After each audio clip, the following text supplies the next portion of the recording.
A couple years ago, we made a bet, and we said that the Navy will need autonomous ships that can cross open oceans and carry the most important payloads.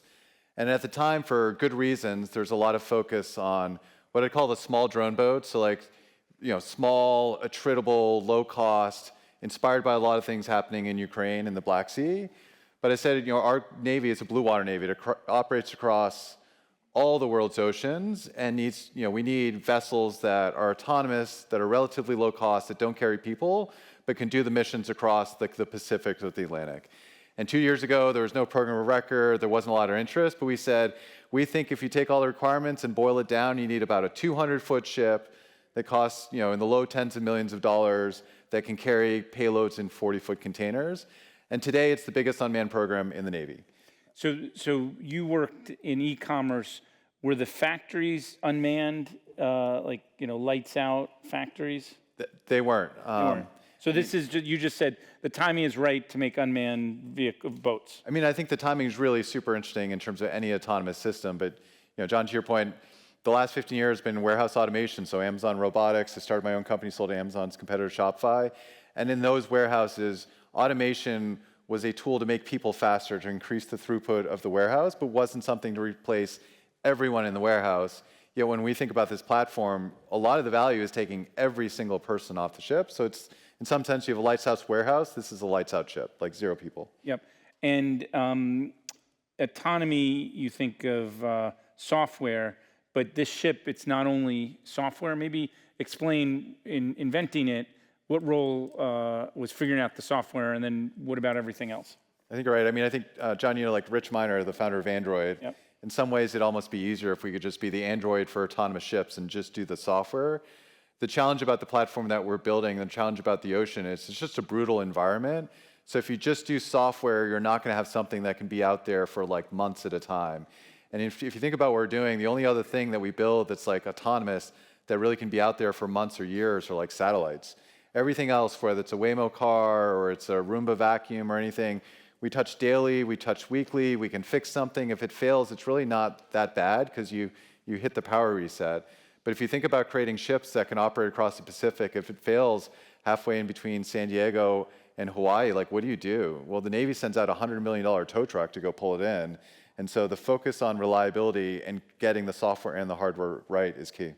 So I think in TED Talks, good TED Talks say something that's counterintuitive.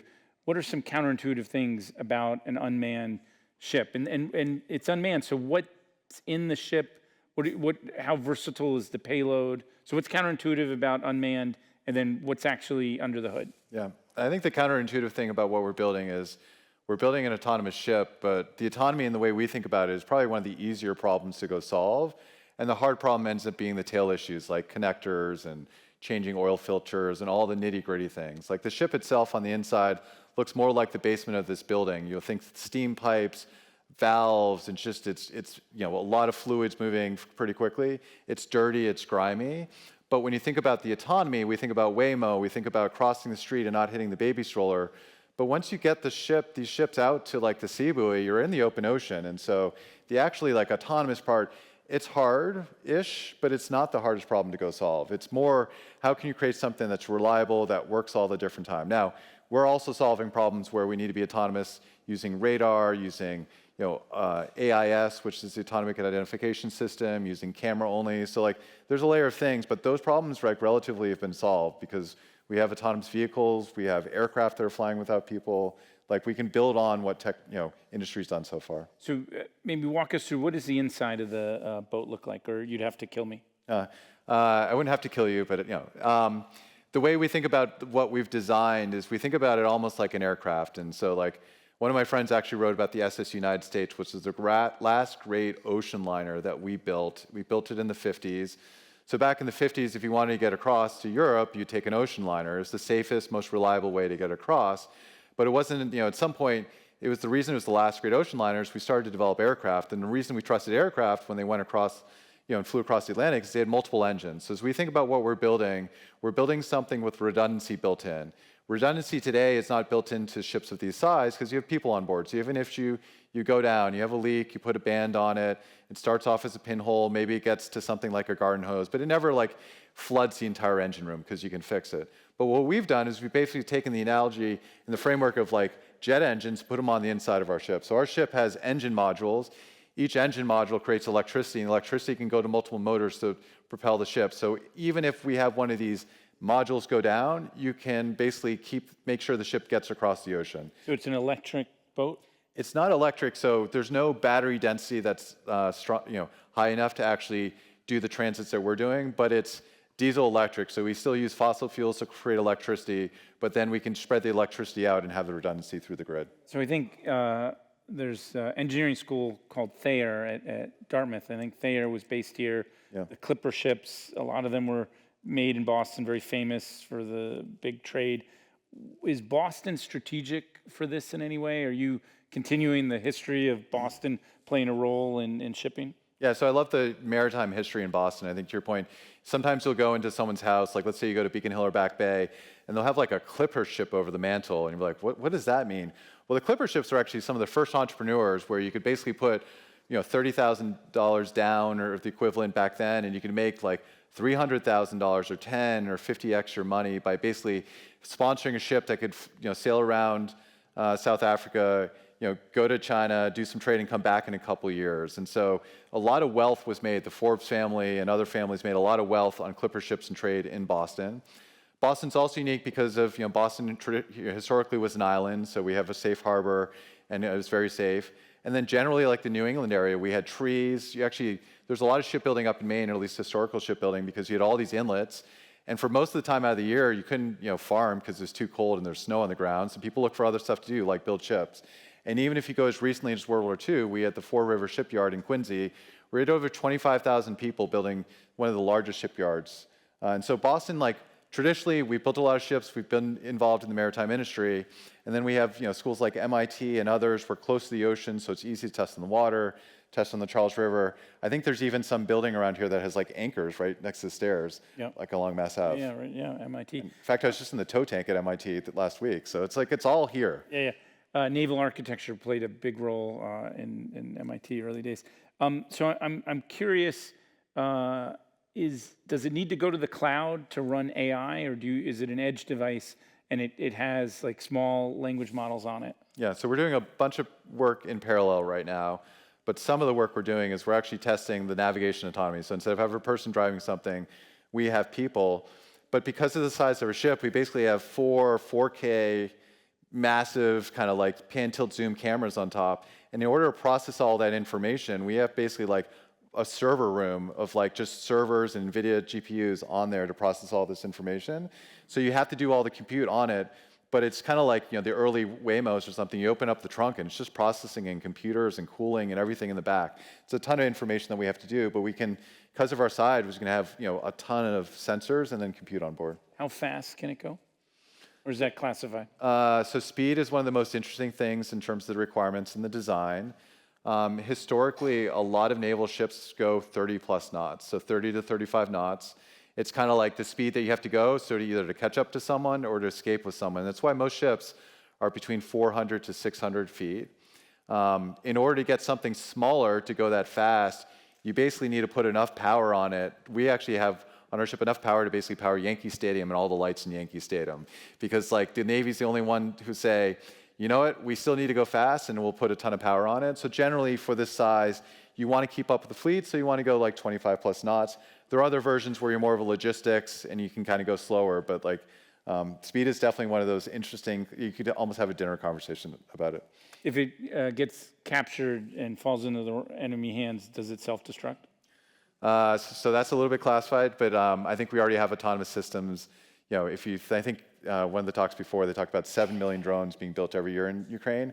We're just in this era where things are going to get captured, they're going to sink, but it's at a price point where you're okay if you lose it.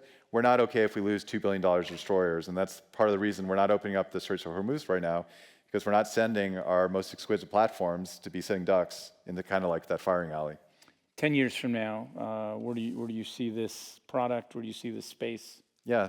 So as we think about the impact, one, we still today have the most powerful Navy sort of in the world. That allows us to have freedom of navigation, freedom of trade. We can project power where we want. Part of that's because we're a generation ahead on nuclear submarines, and everything you do under the water is classified. But on the surface, we don't have the shipbuilding capacity that China has, where China builds 50 to 70%, depending on how you count it, of all the world's ships. And then you have Korea and Japan, and the US is like 0.1%. So we're just way behind. And so I think part is, as we think about autonomous systems, is we can't outbuild China on 1,000-foot ships, but we can totally outbuild them on 100 or 200-foot ships, because if you think about the United States, we have all these workboats. We have massive coasts, we have ferries, we have barges, we have all this activity along our coastline. So we actually have a very healthy kind of ecosystem of yards that can build what we're building. And so in 10 years, I hope we continue to have the world's strongest Navy. And then the other thing is, in the same way that we don't build all smartphones in the US, there's a step change that's happening right now in the maritime industry.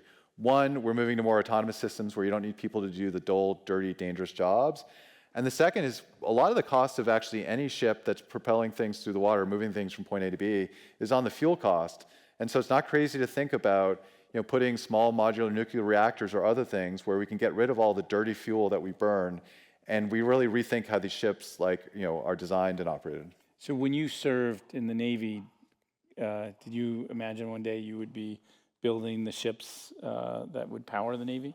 No, I was just trying to just keep up with my day job and just keep the ship going. I was actually an electrical officer, and there are many times where you had fires, floodings, the lights went out on the entire ship, and so trying to imagine what the world would look like in 20 years was not, I was not dreaming of this. So you keep on mentioning the Pacific.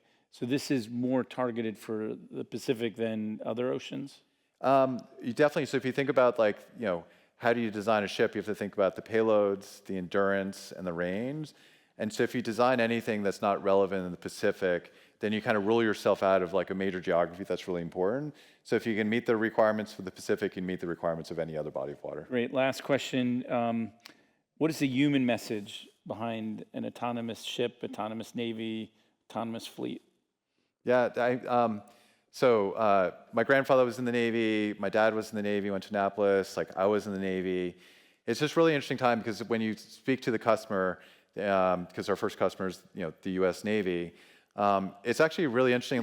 They don't want their whole profession and career is being on ships, and so here we are, and we say, look, we're not trying to replace every ship. It's a hybrid fleet, and you need both. But there's a really human element. It's the same thing with aircraft, and I think you're gonna have. I think a pilot on it. He has my same last name. I can't. Tucker Hamilton. Yeah, Cinco. Cinco. I think Cinco has a hard time thinking do you actually get rid of fighter pilots? Are they something that we need in 20 years? And so there's a real, in the same way that if you're creating autonomous trucking, you talk to the customer, you want to sell, you say we can do this better, we can do it faster, we can do it cheaper. It's the future, but you're also saying your job, your career might not be the same, and the people, and so and these are people that spend half their lives on the water, in wardroom, in engine rooms, just trying to keep this thing going, doing the Lord's work, and then you have to speak to the human element that I'm not sure what your job will look like in 20 years. Who found this interview interesting? Yeah, I mean, you have a gentleman here who has been successful as an entrepreneur, sold a company, and could have done anything, and said, I've identified a need, and I'm going to build something for it, and good luck, and thank you for sharing today. Rylan Hamilton.